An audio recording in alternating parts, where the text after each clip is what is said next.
Welcome into the Sources, a podcast, your go-to Kentucky basketball podcast on the KSR Podcast Network, presented by our friends at Club Blue. Club Blue is the official collective partner of the University of Kentucky. I am your host, Jack Pilgrim of Kentucky Sports Radio. Very excited to be joined once again by Sean Smith. Sean, how the heck are you, buddy? I am doing well, Jack Pilgrim. How are you? I've never been better. I'll be honest. Vibes are just so good. And I think our vibes are maybe for different reasons, but for comparable reasons, because we're both flying to California this week. I am leaving tomorrow morning. I am packing up at 6 o'clock in the morning, driving up to Cincinnati for the 9-ish a.m. flight or whatever to San Diego. I'm taking little man to the zoo and the safari park and SeaWorld and all that nonsense. It's going to be a really good time. I am just could not be more desperate for just a reset, just a break after, basketball season, March Madness, SEC tournament, portal madness, draft decisions, in, out, portal. I need a nice little reset, and it's coming. I leave in 10 hours from right now. So yeah, we're very, very excited for that opportunity. So I will be flying to California. You will also be flying. Tell the crowd why you will be flying to California. Yeah, so I'm coaching on the Pro 16 circuit with Puma this year. So I made the move over to that and coaching Kentucky Basketball Club's 17U group. So it's our first circuit weekend, and we're in LA.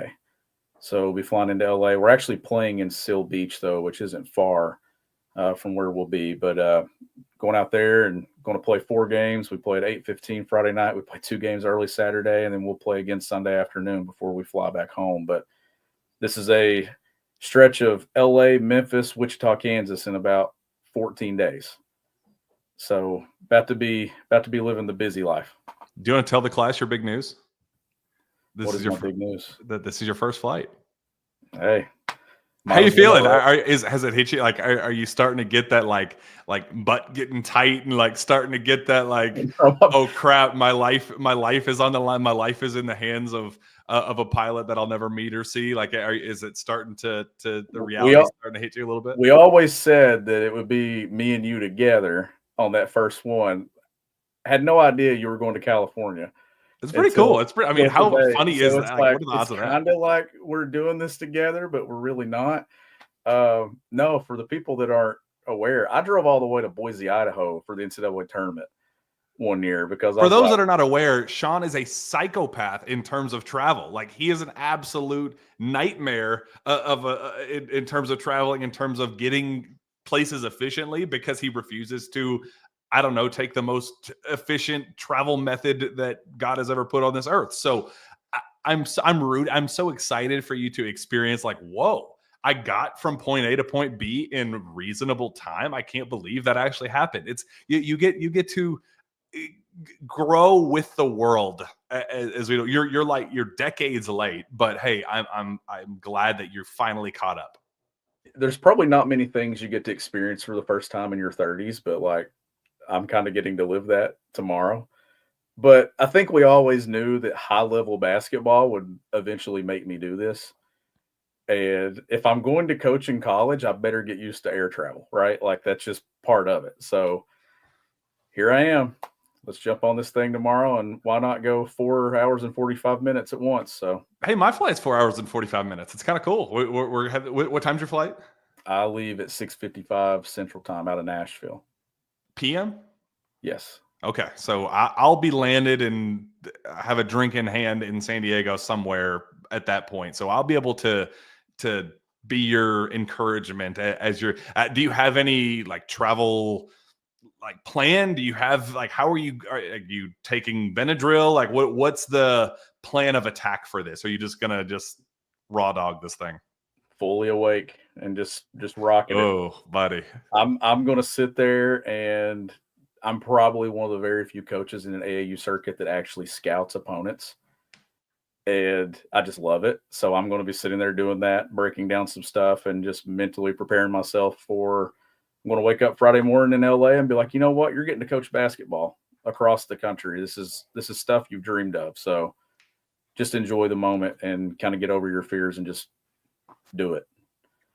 It's gonna be cool. I am very much looking forward. I've heard unbelievable things about San Diego. I've never my mom got married in San Francisco, so I've been to the state before, but I've never that's the only time, and that was when I was 10 years old. So I haven't been in almost 20 years now. So I'm very much looking forward to getting back out there, and especially San Diego, especially I've heard really good things about it. That's part of the reason why we went.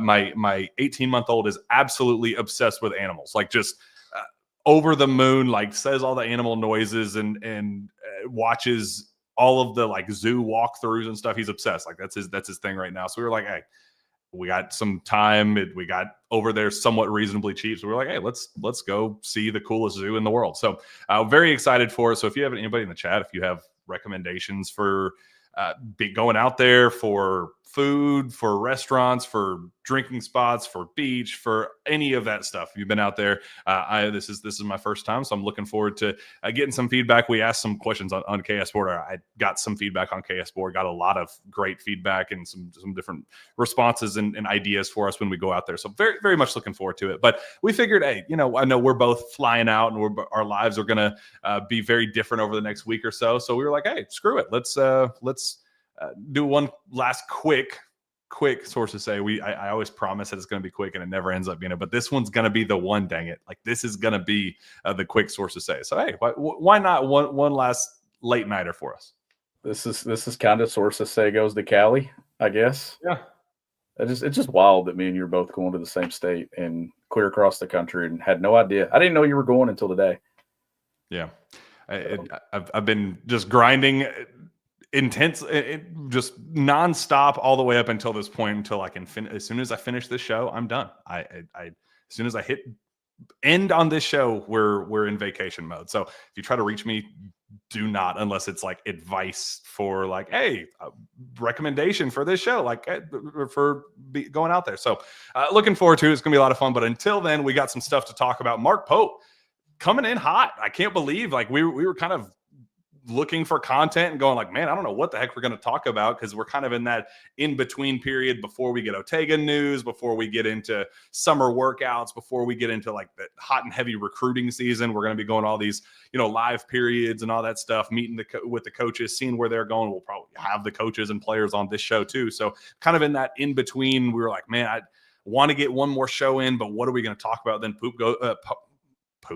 Pope goes on Rothstein and Rothstein's show today and comes in hot with some news. So I figured we'll start with probably the biggest, most impactful news for this upcoming season, Sean, talking about Otega Oweh. We got some big news from Mark Pope where, Coach Alvin Brooks went on his Instagram story, said hey, let's do a Q&A. And one of the fans asked hey, do you think Otega's coming back? And at the time, he said the right thing, that what you're supposed to as a coach, said that he's going through the NBA draft process, fully invested in that. We're supporting his decision. We're rooting for that, hoping he gets the most out of that experience. And then, kind of left it at that.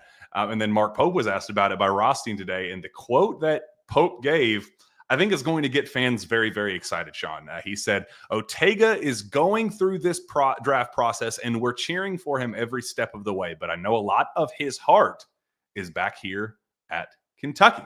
If he does return, he will return as the presumptive SEC Player of the Year. Clearly, he's got a beautiful future ahead of him.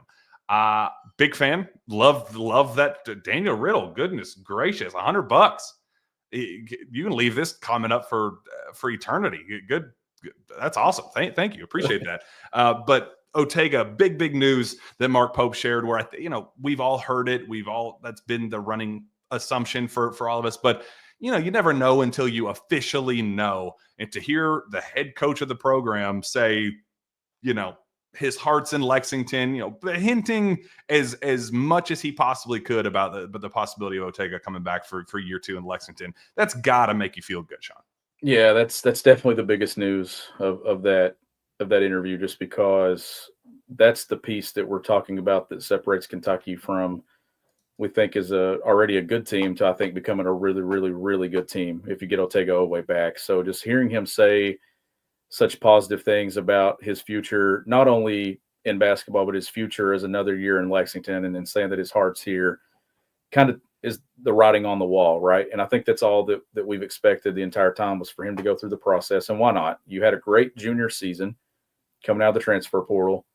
Why not go kind of figure out what you got to do to improve, to then, after another season in Kentucky, what do you got to do to be a pro for the remainder of your basketball playing days? So hearing Mark Pope talk that way, it makes you feel like Kentucky's going to land a 5-star piece to its roster that it already has, but it doesn't officially have it yet. So when you get that in the fold, Jack, then this roster kind of has all the pieces that it needs to do something special and be one of the best in college basketball. But that's really encouraging to hear Mark Pope say that today. So he'll have until Wednesday, May 28th to pull his name out of the draft. I want him to, maybe selfishly, so we can do one of those stupid, ridiculous draft deadline shows again, like we did with Jackson last year. I had a lot of fun with that. You got the most ridiculous version of us. So I hope we get, something similar, at least like hey, I'm going to make my decision at this, this night, whether it's the May 28th or whatever. So at least know, and we can get a build up, because Otega Oweh is worthy of that type of hype and the build up and the suspense, because he's incredible. Like, you put it really, really well. It's like adding a 5-star recruit at this stage, but you already know exactly what he brings to the table. You know exactly that, we have a legitimate, surefire superstar waiting for us right around the corner. And for Pope to, not just explicitly share the decision, but like to say, like, make it clear that I think the tune would probably be a little bit different for especially the fans if his response there would have been like, hey, he's totally invested in the draft. We hope he makes a good decision, but we respect what he has to do for his future. Had it been that kind of response, to go, uh-oh, does that mean that he thinks that he's leaving, or that there's any chance that he's getting better feedback than maybe the draft boards are suggesting? But for him to word it the way he did is like, hey, we want him to thoroughly go through this process and make the most of it and enjoy it and learn a lot from it. But, a lot of his heart is in Lexington. That I think is important. On that note, though, especially Pope talked about how in his system, in his time as a head coach over the years, dating back to Utah Valley through BYU all the way through now, says that in his system and his experience over the years, that players from year 1 to year 2, especially under Pope's staff, with Pope's staff, see the biggest jumps. It's always the year 1 to year 2 jump. I got the quote pulled up. But talking about just the so with a year under your belt now, you're now coming in not to learn the game or do the game, but you come in actually starting to play the game and trick up the game and use all these actions and manipulate them in creative ways, and that's where the game gets incredibly fun. So these second year guys are going to be really key for us. Talk to me a little bit about that, and just like what a second year jump looks like for Otega Oweh when the floor is already so ridiculously high. Well, I mean, a year ago when we went through all the highlight videos and breaking down Mark Pope's offense and the things that he likes to do, Jack, we talked about the reads and the decisions that you had to make as a player, right, on the offensive end of the floor. Well, you got to see Otega and his teammates do that this year, but you're doing it while you're learning it in year 1. It's not kind of just a repetitive thing for you. But now, being in this system, we talk a ton about retention, and we'll talk about that. I know Mark Pope was asked about it as well, how important that is. Well, when you got pieces like Otega Oweh that can come back with that retention, that have been in that system, that's the guy that's going to lead the charge offensively, that's done it. But he's also a veteran in this offense, and you know how to play the game of basketball, but he didn't know how to play Mark Pope's game of basketball. But after a year of it and was great at it, that gives you a ton of confidence, Shaq, as an individual, as a staff, even as a team, that you've got a piece in your backcourt that knows exactly how to make the reads that you're wanting to make out of transition, the reads you're wanting to make out of ball screens, all these things that Mark Pope had put in year 1. It may allow Mark Pope to add even a little bit more in year 2 with having a couple of guys back that have done it. When you look at Otega, some of the specific things about his game that maybe some of the weaker spots that you see as opportunities for growth? What would you say those are? Obviously, kind of, I wouldn't even say shooting mechanics, but just shooting confidence and with the volume and all of those things to kind of match, maybe some of the tunnel vision in terms of, getting paint touches and getting around the rim and finishing around the rim. What do you see about Otega specifically that will take him from all SEC second team to surefire SEC player of the year the way Mark Pope expects? Well, like he became a guy, and we knew this kind of going in, that could make standstill threes, right? Like he had those moments at Kentucky this year. We know that he can get downhill and attack the basket. Does getting downhill and attacking the basket mean getting your teammates more looks this year as well? Do you become a better passer? I know late in games last year when they were thin at point guard, he had to handle the ball in some full court situations. There were some struggles there. Is that something that improves in another year? Because, Jack, if he becomes a pro, you're going to be put in those situations often, regardless of whether you're the point guard or not. So I think those are some areas for him.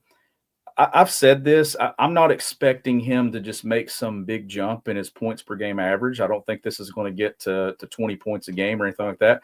It wouldn't shock me even if it dipped a point, just because Kentucky's going to have some more options that are going to take more shots. But I still think Otega Oweh can be an even better version of himself in a final year at Kentucky than he was as a junior, even if the numbers and maybe the points per game dip. Does the shooting percentage climb? Does the three-point percentage climb? But to me, does he get downhill? Does he make decisions not only for himself, but does he put his teammates in some situations as well? And that's probably crafting your overall game to kind of become a pro at the next level. Yeah, I enjoyed hearing Pope talk about just all of the players making the second year jumps and how massive he's expecting from all of them. We got Brandon Garrison. The quote was, "I think he's ready to emerge as a superstar." We got Colin Chandler. I expect Colin Chandler to take a massive jump, and then said something comparable about Trent Noah and just saying, he's an absolute ball player. So a lot of confidence for those guys, Sean, and just that transition from year one to year two. Beyond Otega and the obvious with Otega, who of that group have you kind of circled and said, man, I'm really, really, really excited for his future next season and beyond? Out of the returning guys? Yeah. It's Colin Chandler is been mine. Obviously, Brandon Garrison, I think, can make a jump at that position as well. And with Quaintance, working his way back and stuff to full speed, I think BG's going to have some opportunities and moments early with maybe a long leash to kind of carve out a role and be very comfortable.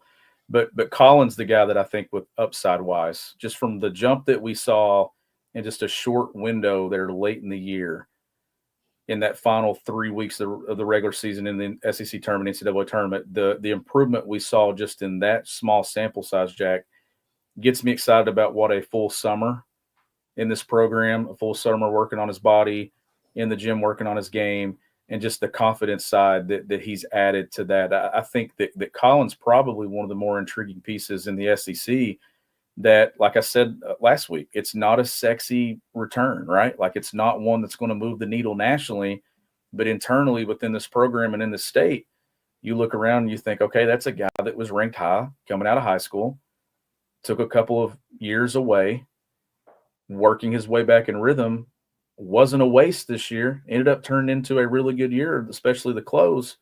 What can he become as a sophomore? And if he taps into that, then I think that's where the upside that Kentucky has, Jack, that maybe a lot of people on a national level aren't maybe looking as deep at this thing as what we are. There are like 7 people in this chat that are in Shelbyville or around Shelbyville or live in Shelbyville. So I didn't realize that we were just having this little homecoming reunion with where I live in the chat. So, hey, that shout out Shelbyville. I saw Brett, saw about your loss, man. Hope you're doing all right. And next week isn't too rough on you, but glad you get to get back home in Kentucky and enjoy that. But yeah, sorry for you, buddy. We're praying for you. Yeah, we can go back to that question from Daniel. That was awesome, man. Appreciate you again for doing that. People don't realize how elite next year's team is in spot up and catch and shoot opportunities, or that Jaylen Lowe played most of last season with a broken finger on a shooting hand. Next year's team will be an elite offensive team, an all-time defensive team. Love the optimism, love the excitement. I share that with you. Yeah, kind of under the radar note on Jaylen Lowe that, when we talk about that shooting efficiency and those woes from last season at Pitt, his dad revealed it was actually our radio show, Sunday Morning Sports Talk. Shout out, plug on 630 WLAP Sunday mornings from 9 a.m. to noon. His dad shared that Jaylen started the year and basically played 75% of the year with a broken finger on a shooting hand. How do you expect that, getting him at full strength and kind of maybe work his way back to the 35% from three that he shot in year one, and just kind of what his upside looks like? And do you agree with Daniel about an elite offensive team and all-time defensive team?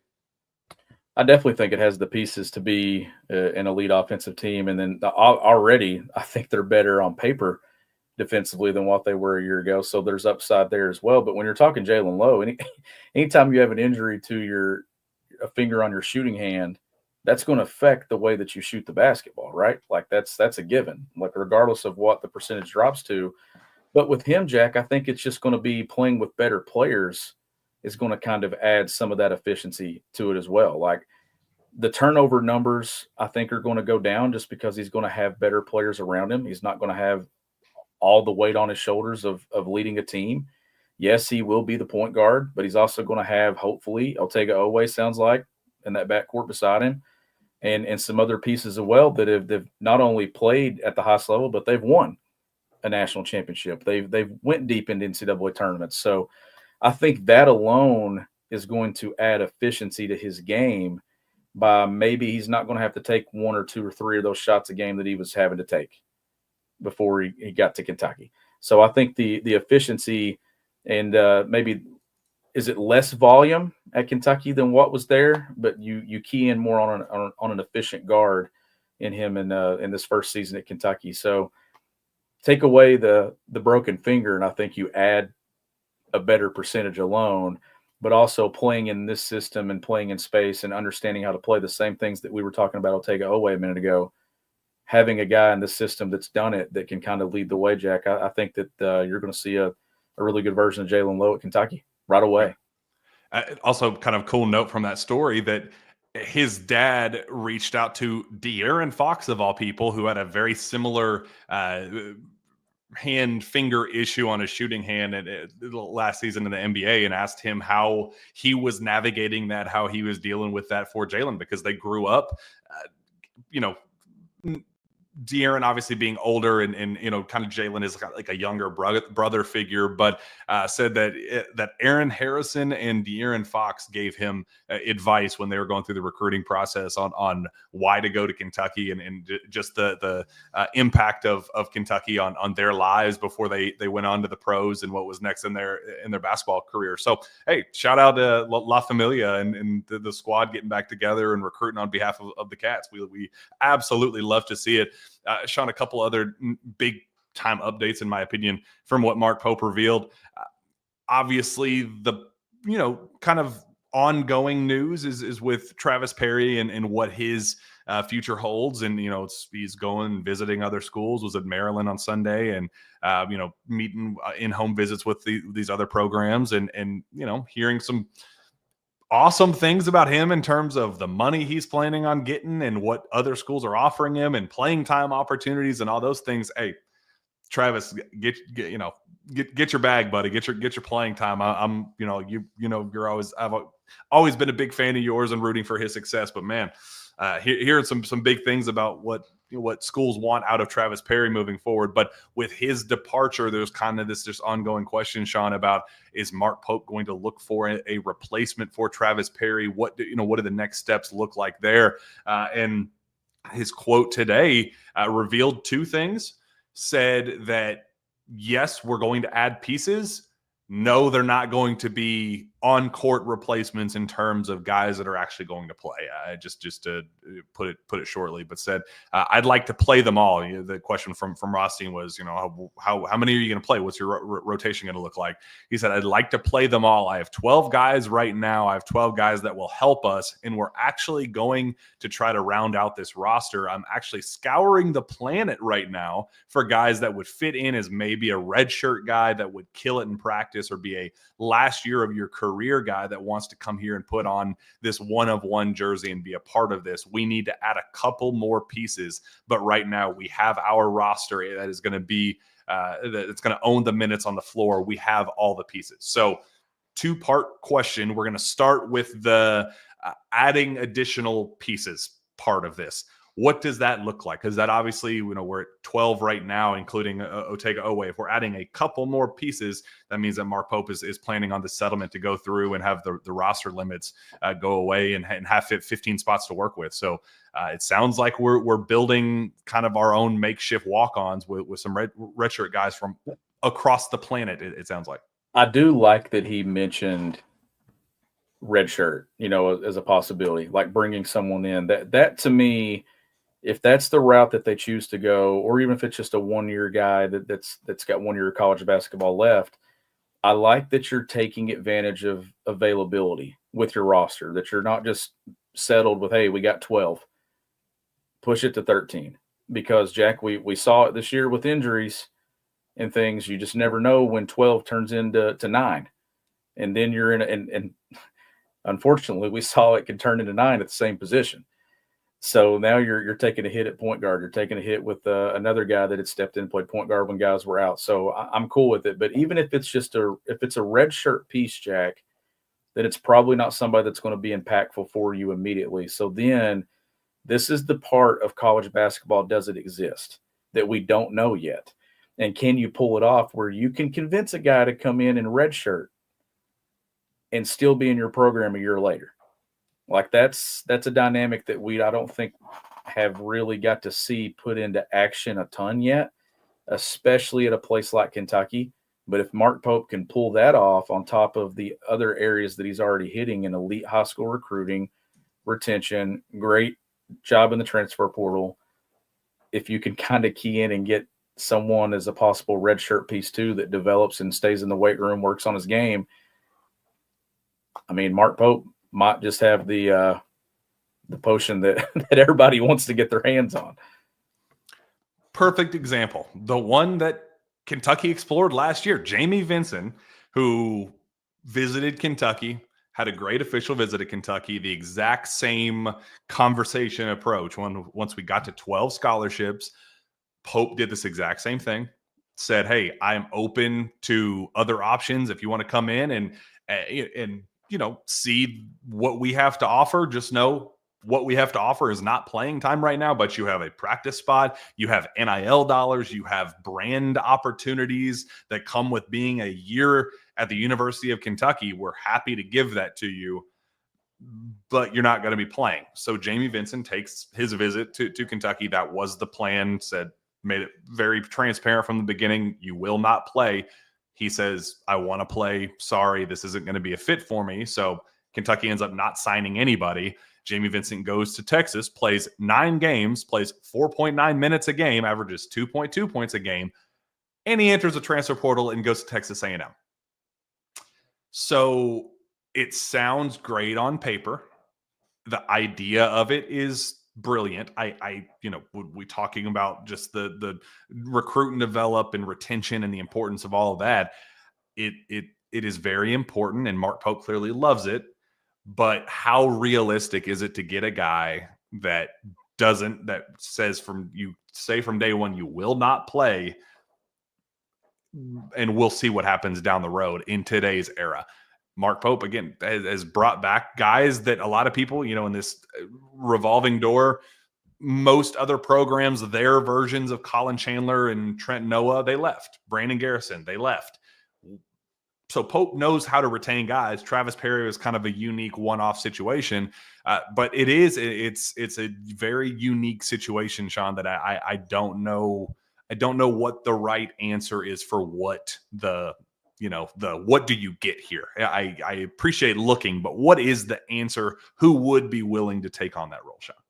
I guess mine would be if you could just go get a 1-year guy that's already played college basketball that maybe fits a role that you're looking for, that's not expecting a ton out of a final year. But that's also tough in this era too, because those guys want what? Money. They want to get the most out of their final year of college basketball. And if you go that route, you're probably getting a guy that's not going to be a long-term pro. So there's challenges there and hurdles that you got to clear. So I think it's going to be tough to go the route of convincing someone to come to Kentucky in redshirt and still be here to kind of reap the benefits of that work that you have put in and that foundation you've laid. But if there's somebody out there, Jack, that just kind of fits a 1-year thing, they've got 1 year of eligibility left, not expecting a ton, but expecting a fair shot, that you also could see, well, if something happens here and somebody gets dinged up or there's an injury, you can slide in and play a role, or you get here and maybe prove yourself a little bit. Now, I don't know when it comes to NIL what the amount of money that would be handed to that spot on the roster, but I think I would feel more. I think I'd feel better about that being a 1-year guy that is out the door regardless than just a redshirt piece that we don't know if it's going to work out long term. And I'll be honest, I think one of the greatest joys of my job ever doing this was watching Ansley Almanor and how he came in and just said, dude, I'm living the dream. Every single day is a gift. Every shot that I take is a gift. It's a blessing. Nobody can ever take this. How cool was it when Mark Pope, when Ansley would do something and would tell the locker room, would tell us in media and say, this is something you cannot buy. Like, this is something that you will never be able to buy with cash. So you can go and sign these ridiculous 7-figure contracts with other programs and, with NIL going crazy, like, that's fine. You can go do it. That's awesome.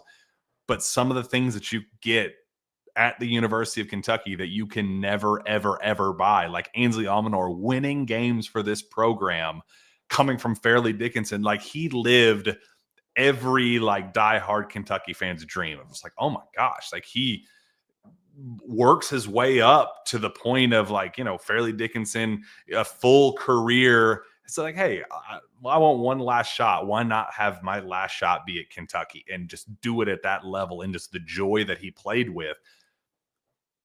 I feel like that's the answer. I feel like there's going to be somebody out there that maybe is going into a 5th year, had an early injury in year 1 or year 2, that has that extra redshirt year where he's like, man, I already got my degree from this old school.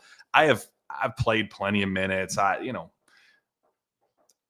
want the experience. I don't necessarily care about how many minutes I get or how many shots I get, but I want the experience. I feel like that is something to look into. Or, I think he was very calculated, Sean, with the scouring the planet for that option. Kind of makes me believe that they have some overseas guys in mind that could fill that. And if that's the case, then very clearly some raw, long-term kind of project guys that they have their eye on, and said, man, if we could just kind of get this piece of clay and mold him into something down the road, practice with us, and then year 2, whatever, you emerge. Maybe that's the answer. I just feel like he was very calculated in his words to say scouring the planet for it, or a guy with 1 year of eligibility left at another school, not a multi-year guy who clearly wants to play a little bit more and build his stock and will clearly look for the payday that comes with that. I don't feel like that middle ground is going to be a fit, but those other two, I feel like you could get something potentially. You could. And it's also, you're in a situation, right, where there's not really a ton of pressure on you right now to have to add. But if you go in with what you have now, you got enough. And then we still know there'll be walk-ons and things added to help with practice and numbers and all that stuff and scout team purposes. But at this point, if this is what you're rocking with when the season starts, you feel great about it. But if you can find a piece around the world, regardless of where you find it, if it fits, I think you've kind of won in that moment. You were talking about Ansley Almanor a minute ago and how wild it is to end a career at Kentucky. Like, when you think about his overall collegiate experience, you're on a 16 that beats a 1, and you get to end at Kentucky. Like, that's a pretty historic run for yourself as an individual. All-timer, dude. As a granddad, All-timer. when you're looking back as a granddad years from now, you're going to be like, well, little man, I got to beat Purdue in the NCAA tournament as a 16 seed, and I got to end my career at Kentucky. And I scored 1 point in that NCAA tournament game when we beat Purdue, and I still got to end my career at Kentucky. Like, that's a pretty cool story.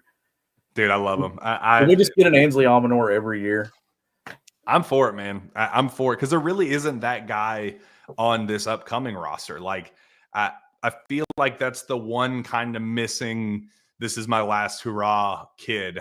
But, you know, that might be the answer. That might be who Pope is looking for. But again, I know for a fact that's the issue. And I asked after Travis Perry left and it kind of the, you know, hey, are you going to find a replacement? What's the plan? Should we be planning on a guy who's going to come in? And some crickets there, not totally sure of what that was going to look like. And, the immediate response was Travis Perry was the perfect guy because he knew exactly what his role was going to be. He knew exactly the money he was going to be bringing in. He wasn't going to be the, $3 million player that, some of these other guys will be like, he knows exactly what his on-court value is and his off-court value is. And that's not a totally appetizing situation for many other kids. And it just kind of has to find the perfect fit, but that's what Mark Pope does. All he cares about is finding the best fit. So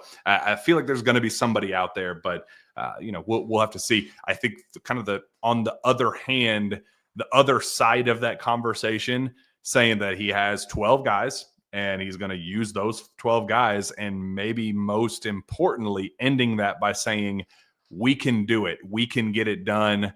There are a lot of teams that can get it done, but if we do this right with the right guys, we can get this done. That's our job. That's what we're supposed to do. That's the standard here. Nothing less is acceptable. He thinks that the 12 guys that will be playing next season are national championship. Again, assuming you get Otega Oweh back, but those 12 guys are national championship caliber players. And I love that approach. I think it's a really confident, just listening to, if you haven't listened to it, go back and listen to that quote. But you could kind of tell he had that edge of like, no, this is the group. Like, this is a really, really special group that we put together from top to bottom, even in his own hyperbolic ways. There's just kind of that I know what I got kind of approach. I think he does. I think the 12 guys that they have, obviously we're adding one. With Otega Oweh, it's technically 11, but we're going to say 12 because the confidence meter is high there. Those 12 are good enough to compete and win a national championship. I believe that. I do too.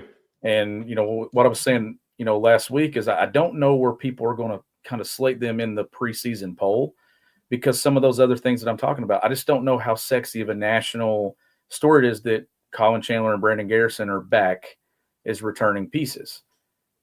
That gets lost a little bit, I think, in the shuffle of where you're putting teams in the preseason. But we know the upside that those two guys have, and we've seen it. So that's not just kind of us being homers when it says, yeah, this team's a top 5 team in college basketball with a chance to win it. No, that's looking at the upside that we talked about a year ago with Colin Chandler being on the roster, that if you get him for year 2 and some of the improvement that you saw this year.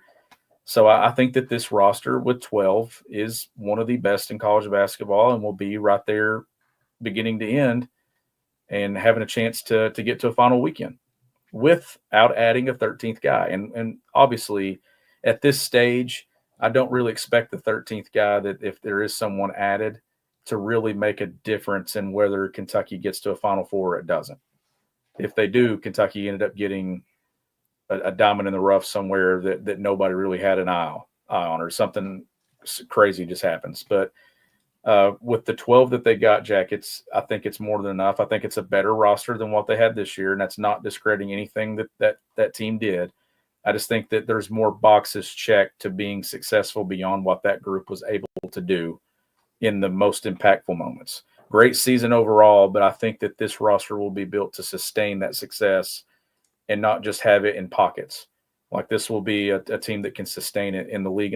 And then again, I don't know if we're ever going to get to a point to where the league flexes its muscles the way that it did this past year. Like, that may be an outlier. The league's always going to be good, but this past year was just insane, night in and night out, wherever you went. Club Blue is insane, and it sure knows how to flex its muscles because Club Blue is the official collective partner of the University of Kentucky. Club Blue was founded by UK fans strictly to support the NIL efforts at the University of Kentucky. Unlike most collectives, 100% of subscriber money, 100% of donor money goes directly to NIL. Club Blue charges no fees. Club Blue subscribers receive some amazing benefits like invitations, special events, meet and greets with UK athletes, signed merchandise, monthly giveaways, ticket giveaways, Club Blue merch, and more. Subscribe today at www.clubbluenil.com. You get to pick which sport you want to support when you sign up. Choose your sport and support with Club Blue. And Club Blue Kids, you can now sign up. Anyone ages 7th grade or younger, you can sign up. It's completely free. You get a Kids Club t-shirt, a membership card, lanyard, access to exclusive events, athlete experiences, meet and greet opportunities, and more. I already signed up, Billy. So you can absolutely do that too with 2025 Club Blue Kids Club. Answering some questions. Matt G said that was a weak ad read, Jack. Matt, I don't appreciate that. I thought that was pretty good. Some questions on the chat. If you have any more, we're going to wrap this up. I want to stick it at 45 minutes. So we got 5 minutes. All right. We're going to be out in 5 minutes. You got me in 5 minutes. Steven's already trying. He's throwing 5 minutes. 5 minutes. All right. 6 minutes. 5. We're in the ballpark, but we're going to wrap this thing up. I promise.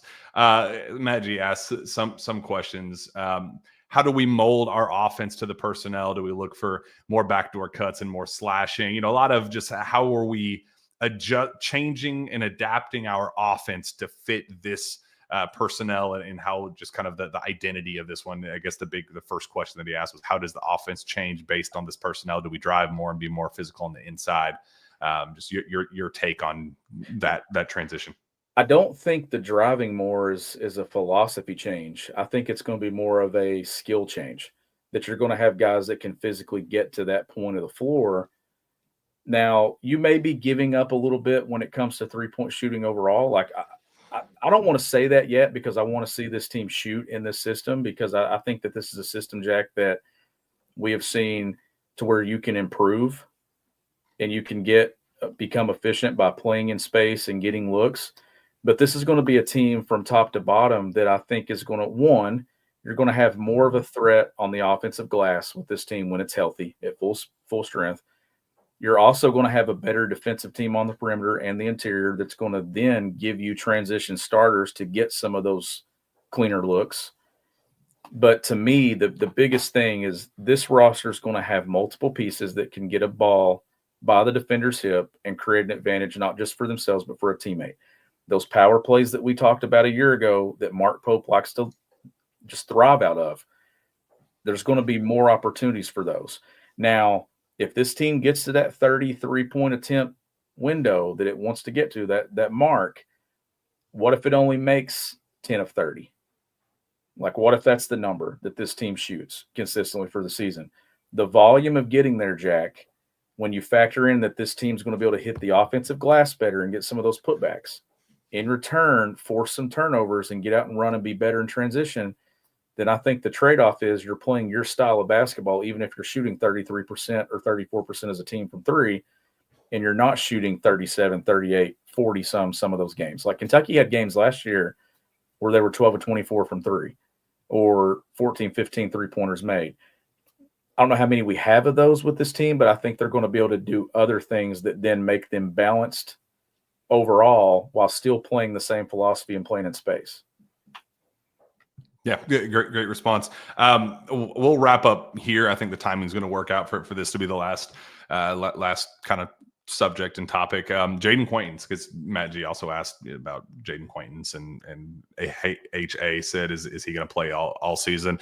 Mark Pope addressed that tonight or this afternoon, and I thought he had, a nice, like the devil's advocate to what we've all been saying about, like, on Jaden's side. Yeah, they're super optimistic. They want to get out there. They want to play day one, game one, open the season, tip off of the season, be a part of this. Mark Pope kind of had a little bit of a different take on it. Sean, I want to get your take on it.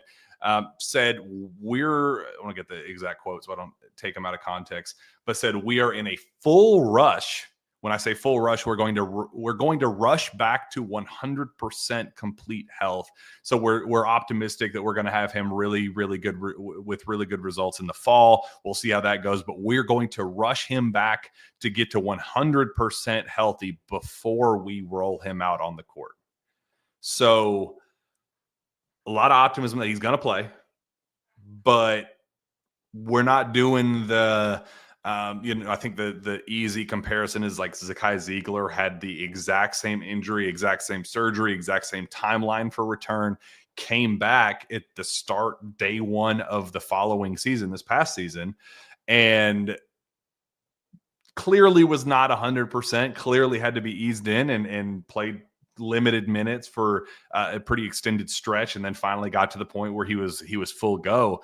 So I think from Pope's side, this is the first kind of pushback of, we're confident he's fine, everything's going to be awesome, we're thrilled. And while I'll get into like the exact quote of what he said about Jaden as a player, but said we're not going to do the he's 65%, 75% thing and just hope for the best and then have him re-injure it and then he's out for the year. It sounds like they would rather get him at 100% a week or 2 or 3 into the season than push him back too early and risk re-injury. So I think that adds some clarity for what we're looking for. It does, and I think the rushing back means we're going to do everything in our power to put him in a position to get back to 100% as quickly as possible, while also not putting him out there until he is 100%. And I think that's the right way to approach it. And I think that's perfectly said. And I would expect him being here on campus when he gets here that the treatment, everything, all of it, rehabbing, working his way back to full speed, Jack, he's going to have that around the clock to make sure he's in a position by the fall to help this team win, but not help them until he is 100% in physical condition, mental confidence, all of it to be back out there on the floor. But whenever he is added, Kentucky's adding a piece that's going to take it to another level. Yeah, he's going to be a difference maker. You think about a 16-year-old who's a double-double guy in the Big 12. Like, that's insane. He's a really impressive young man, so we're really looking forward to getting him back. Mark Pope just kind of, raved about him. But, he's, again, hyperbolic, excited about everybody, loves everybody, thinks everybody's the best player to walk the face of the earth. We love that about Mark Pope.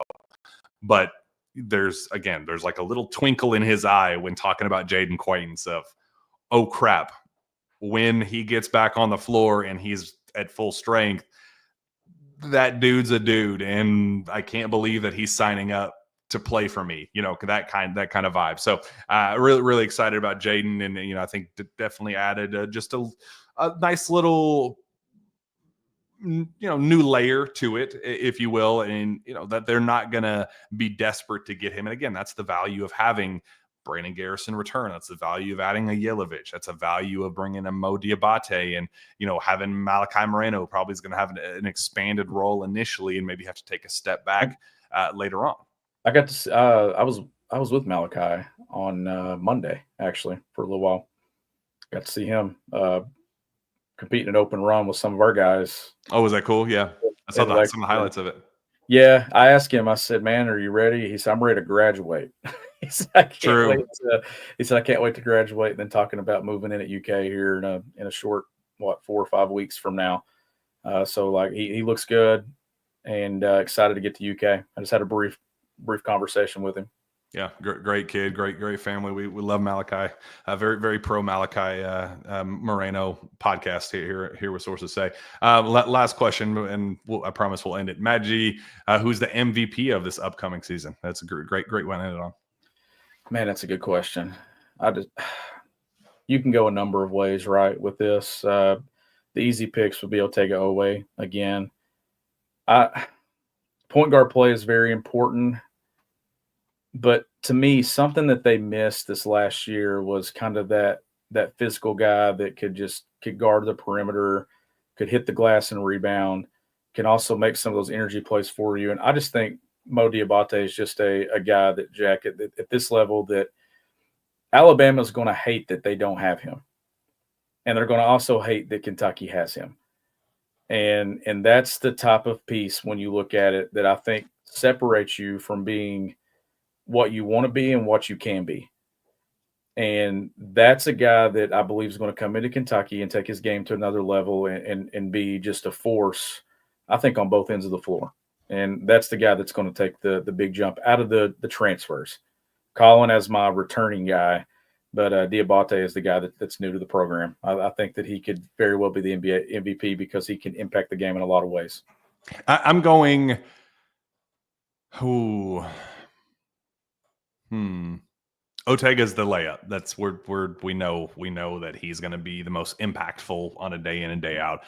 But I'd say the most valuable, that's probably going to just decide how good this team is going to be, is Jaylen Lowe, just because that's a kid who, really showed a lot of unbelievable stuff, has a lot of really, really good tape at Pittsburgh, while also showing off some bad tape and needing to clean some things up and kind of just work out the kinks. And I think there's a lot of excitement about just kind of getting the rust off and playing a full season at full strength and just kind of getting that fresh start where you get the talent, but also just the better support system and the people around him. So I think there's a lot of excitement with Jaylen Lowe. And I think if he plays as well as he's capable of playing, I think Kentucky is absolutely a Final Four contender. And I think that's all our goal here. So shout out Jaylen Lowe. Hopefully rallies the troops and can be PG1 in a way that this program needs. So, Sean, this is a lot of fun. We're both ready to wrap this thing up and hit the road and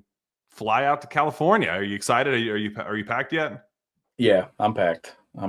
And got enough Kentucky Basketball Club gear and Puma gear to get me through the weekend. And we drawn up hopefully some stuff that works. So we plan to get some high-level guys. I know this is a circuit that is growing. I think they produced 3 McDonald's All-Americans this past cycle.